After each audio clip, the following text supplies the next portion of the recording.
46 दिनों के लिए राहु बनाएंगे विकट योग। जय श्री गणेश, नमस्कार। मैं आचार्य संजय द्विवेदी। मेरे समस्त प्रबुद्ध दर्शकों का मेरे चैनल पर हार्दिक स्वागत है। प्रिय दर्शकों, 29 मार्च से मीन राशि में पंचग्रही योग बनने वाला है। राहु का गोचर मीन राशि में चल रहा है। यहां पर ये 18 मई तक गोचर करेंगे। यहां पर पहले से ही बुध और शुक्राचार्य का गोचर चल रहा है। शुक्राचार्य भी मई तक यहां पर गोचर करने वाले हैं। बुध भी एक लंबी अवधि के लिए अप्रैल तक यहां पर गोचर करेंगे। सूर्य का गोचर भी 14 मार्च को हो चुका है, जिसके कारण यहां पर शनिदेव के परिवर्तन के पश्चात पंचग्रही योग बन जाएगा। अब जो ये 4 प्रमुख ग्रह हैं, जो 4 बड़े ग्रह हैं, सूर्य, शनि, शुक्र और बुध, ये राहु के युति प्रभाव में होंगे, तो राहु से दूषित होंगे, जिसके कारण विकट योग बन जाएगा। क्योंकि यहां पर सूर्य पर ग्रहण का प्रभाव होगा,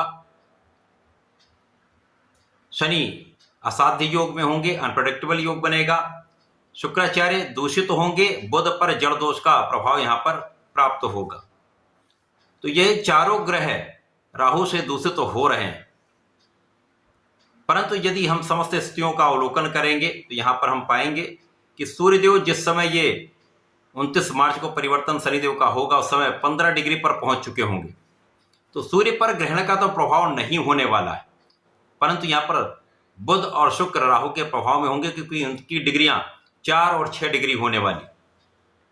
29 मार्च के पश्चात जो ग्रहों का स्थान है, उनमें सूर्य बलवान हो चुके होंगे तथा ये मीन राशि से मेष राशि की ओर गमन करना प्रारंभ कर चुके होंगे, जिसके कारण सूर्य उच्चाभिलाषी होंगे। सूर्य के उच्चाभिलाषी होने के कारण ये महाबलवान स्थिति बनेगी। राहु का गोचर सदा ही वक्री होता है, अर्थात ये बैकवर्ड मूवमेंट करते हैं। सूर्य सदा ही आगे बढ़ते हैं, मार्गी होते हैं, जिसके कारण सूर्य और राहु के बीच में एक अच्छा गैप बन चुका होगा, जिसके कारण सूर्य अति बलवान स्थिति में होंगे। जब सूर्य अति बलवान स्थिति में होते हैं, जो 9 ग्रहों में राजा हैं, तो ये अपने साथ के जितने ग्रह इनके बैठे हैं, जो मित्रवत भाव में होते हैं, उनको ये बल प्रदान करेंगे। यहां पर बुध भी सूर्य के प्रभाव में आकर इनका दूषित प्रभाव कम हो जाएगा। शुक्राचार्य पर भी दूषित प्रभाव कम होगा। अब प्रारंभिक समय में शनिदेव 0 डिग्री पे हो तो इन पर कोई अधिक ना राहु का प्रभाव पड़ने वाला है, ना सूर्य का प्रभाव मिलने वाला है, और वैसे भी ये अस्त अवस्था में प्रारंभिक समय में रहेंगे।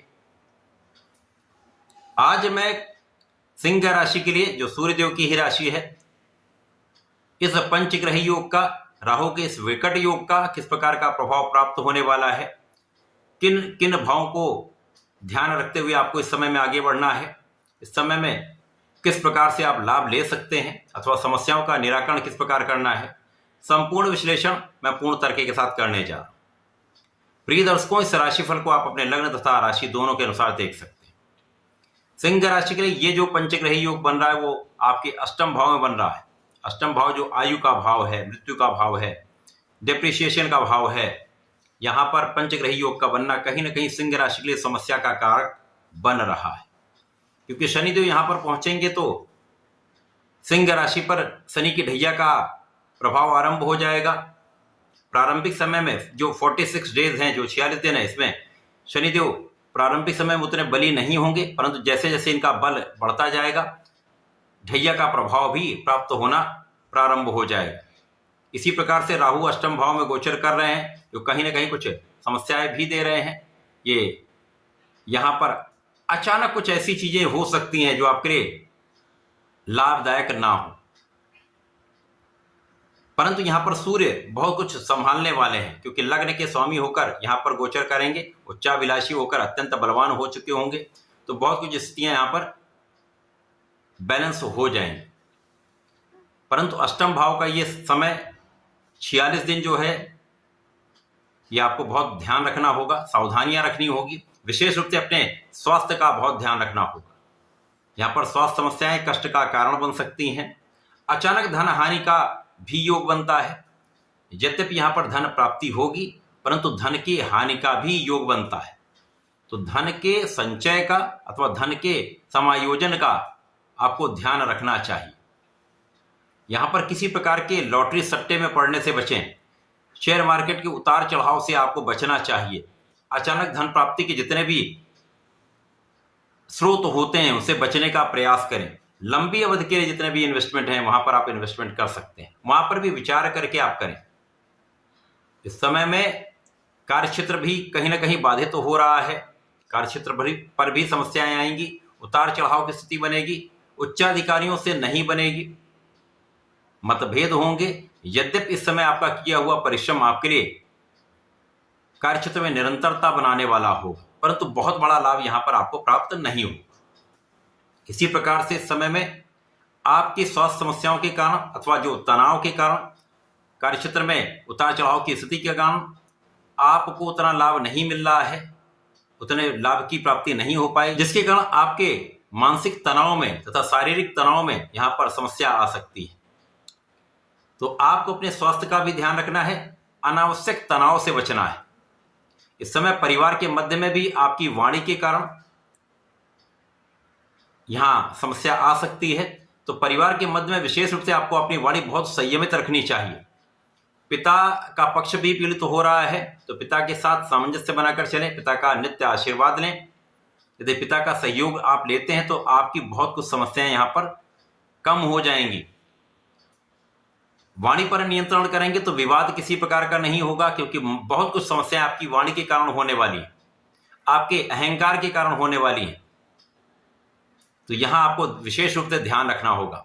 इसी प्रकार की स्थिति आपके परिवार में भी होगी, भाई बहनों के साथ भी होगी, जहां पर क्लेश की संभावना दिखती है।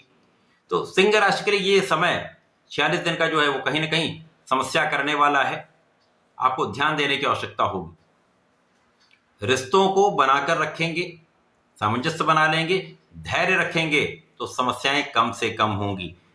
इस समय में निश्चित रूप से कुछ ना कुछ समस्याएं आपको परेशान कर सकती हैं, परंतु आपका धैर्य, आपका विवेक आपको आगे बढ़ाने वाला होगा, समस्याओं का निस्तारण करने वाला होगा। अब जब जैसे जैसे शनि आगे बढ़ेंगे तो शनि का बल बढ़ेगा, और राहु जैसे जैसे आगे बढ़ेंगे तो इनका बल कम होता जाएगा।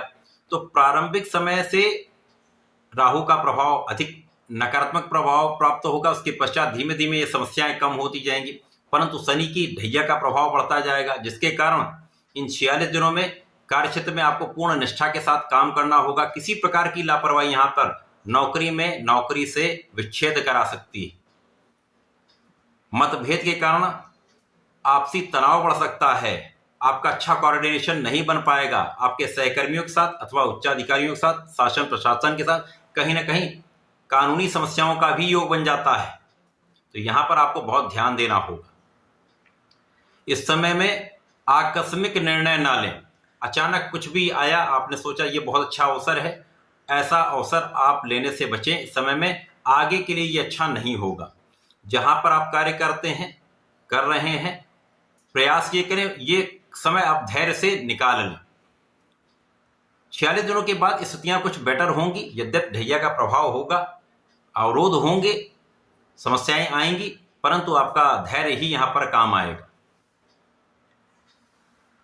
अब यहां पर शनिदेव जो आपके लिए ढैया का तो योग बनाएंगे, परंतु इस समय में शनिदेव विपरीत राजयोग में भी होंगे। तो यदि आपकी नौकरी जाती भी है तो शनिदेव उसके लिए एक नया अवसर आपको प्रदान करेंगे, ये तो निश्चित रूप से होगा। कार्यक्षेत्र में जो समस्याएं आएंगी उनका निस्तारण भी होगा, परंतु जब तक राहु यहां पर हैं तो ये अवरोध कराते रहेंगे, विवाद कराते रहेंगे, समस्याएं बढ़ाते रहेंगे। इन 46 दिनों में सूर्य का परिवर्तन भाग्य भाव में हो जाएगा, जहां पर आपका भाग्य बली हो जाएगा, भाग्य का साथ मिलेगा, आपका परिश्रम अच्छा हो जाएगा, परिवार का सहयोग मिलेगा, पिता का साथ मिलेगा, पिता का मार्गदर्शन आपको प्राप्त होगा। परंतु इसी बीच में मंगल भी 12वें भाव में चले जाएंगे। अब यहां पर यह भी समस्या का कारण बनेगा, आपका पारिवारिक भाव यहां पर समस्याग्रस्त हो सकता है, जीवन साथी के साथ तनाव की स्थिति बढ़ सकती है, मतभेद बढ़ सकते हैं, क्लेश बढ़ सकता है, आपका व्यय बढ़ सकता है, स्वास्थ्य की समस्याओं में तथा अनावश्यक व्यय यहां पर बढ़ सकता है, जो आपके लिए तनाव का कारण बन सकता है। ये जो समय आपका 46 दिन का है। यहां पर जब राहु आपके सप्तम भाव में आएंगे 18 मई को, और शनिदेव 18 मई तक 5 डिग्री में पहुंच चुके हैं, तो शनिदेव बलवान होकर यहां पर आपकी नौकरी भी दिलवाएंगे, नए अवसर भी देंगे, नौकरी में उन्नति भी कराएंगे, परंतु आपका अवरोध, आपके काम के क्षेत्र में समस्या तो बनी रहेगी। तो 2.5 वर्षों में आपको बहुत संयम, निष्ठा के साथ कार्य तथा न्यायपूर्वक कार्य करना होगा। यदि आप ऐसा करते हैं तो बहुत कुछ समस्याएं शनिदेव यहां पर कम करें। परंतु इस पूरे समय में आपको नियमित रूप से भगवान सूर्यदेव को जल देना चाहिए। यहां पर आपको गणपति जी की पूजा करनी चाहिए। संकट नाशन गणेश स्तोत्रम का प्रातःकाल और संध्या समय में यदि आप पाठ करते हैं तो बहुत सारे संकट आपके दूर होंगे।